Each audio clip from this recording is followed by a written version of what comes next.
మదజలధమాలాపత్ర వసనితపత్ర కరధృతకనిత్ర విహరతి పులిందయోష గుంజాభూష పనీంద్రకృతవేష.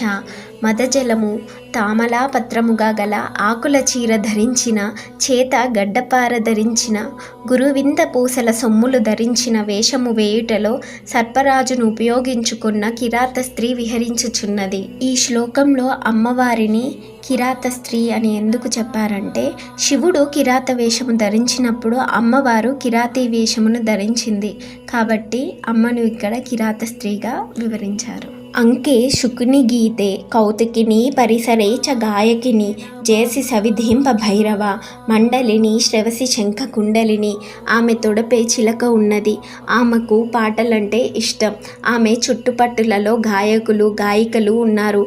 ఆమె చెవులకు శంఖములతో చేయబడిన కుండలములున్నవి. ఆమె చుట్టూ భైరవులు అనగా కాపాలిక వ్రత దీక్షితులు లేక వేదములు లేక కుక్కల మండలమున్నది. ఈ రూపముతో నా సమీపముననే ఉన్నావు.